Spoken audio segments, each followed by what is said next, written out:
me dijo que para adelantar votos o para hacerlo por correo en Costa Rica no se permite votar si no es frente a la Junta Receptora de Votos y que se requiere un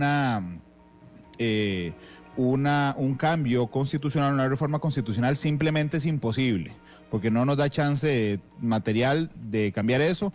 El 2022 no verá esa situación en Costa Rica. Así es, no hay ni siquiera en curso un proyecto en este momento de reforma de ese artículo constitucional que dice que solo ante una junta electoral puede ejercerse el derecho al sufragio. Ok, ni está en riesgo tampoco, es impostergable constitucionalmente las elecciones de febrero de 2022, ¿verdad?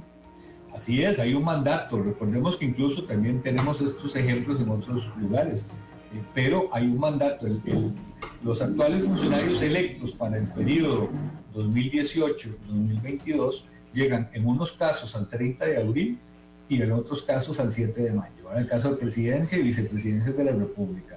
Después de eso ya hay que hacer el cambio, y para hacer ese cambio recordemos que, por ejemplo, elección presidencial es el primer domingo de febrero, y si ninguno supera el 40% de los votos válidamente emitidos, hay que volver a segunda ronda el primer domingo de abril, ¿verdad? Por eso le digo que son fechas impostergables, y también lo que son las candidaturas, porque son insumos que no podemos postergar más allá de mediados de octubre la presentación de candidatos, porque de eso depende hacer papeletas, de eso depende distribuir el material, etcétera, etcétera. Entonces, sí vamos a tener, como lo han hecho estos otros países que mencioné, que tomar las medidas del caso, pero estos procesos tienen que llevarse a cabo. Ya tenía un evento de fuerza mayor, ¿verdad?, que impidiera y que el tribunal tuviera que analizarlo en su momento. Recordemos, por ejemplo, que tenemos un caso, sí tenemos un caso.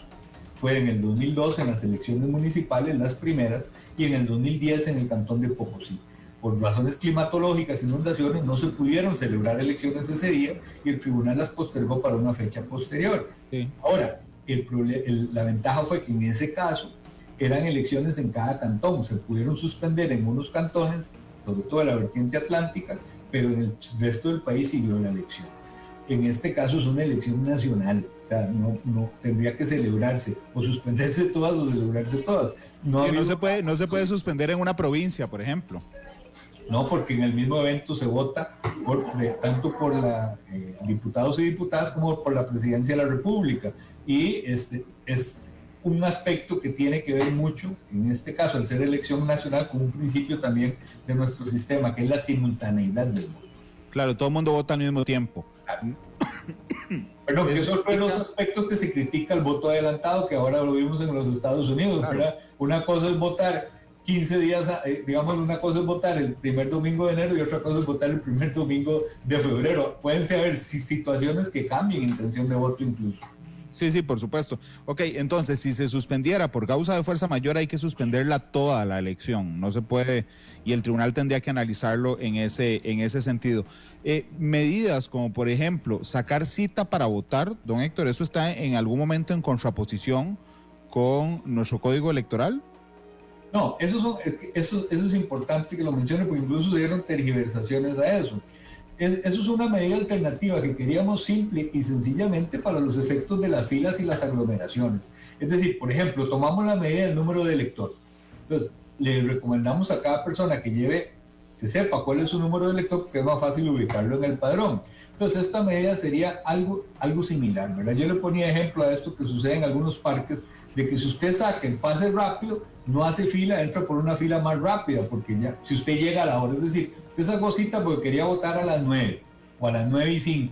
Bueno, si usted llega y se identifica, a usted le toca, esta es la fila rápida, entre. Si no, haga la fila larga, ¿verdad? Claro, pero no pueden negarle a alguien el voto si llegó a una deshora. No, como le digo, el mismo ejemplo, el número de electores, simple y sencillamente para evitar un poco de aglomeraciones, porque recordemos que vamos a tener que tener un acceso al centro de votación.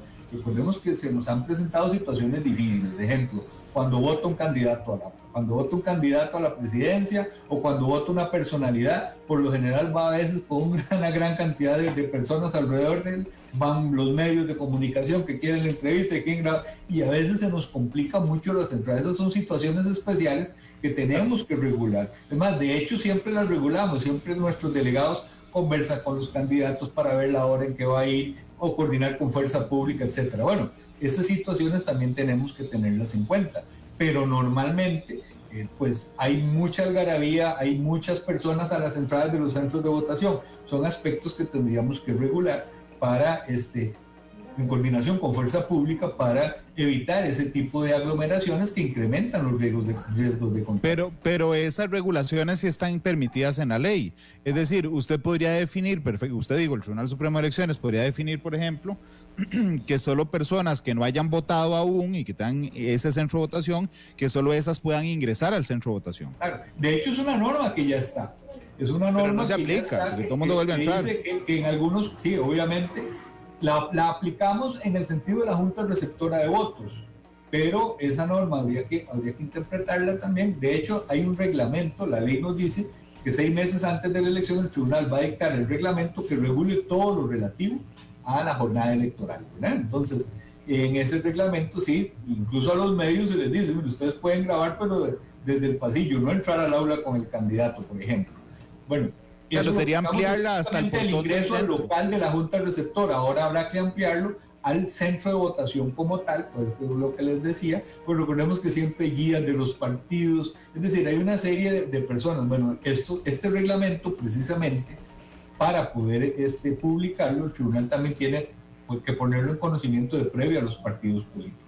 Pues estamos trabajando en eso y obviamente eso tiene que ser consensuado para con tiempo suficiente ponerlo en conocimiento de los partidos alguna de estos tipos de medidas que pudieran afectar, por ejemplo, la instalación de los toldos que ellos ponen en las afueras de los centros, que eso siempre es un problema, el funcionamiento de sus personeros y sus guías, todo esto lo estamos trabajando y ahí vamos a tener muy en cuenta la opinión de nuestros delegados electorales, que son los que están en los centros de votación, que tienen amplia experiencia en estos asuntos, para, como le digo, nuestra intención es evitar las aglomeraciones que puedan poner en riesgo la salud.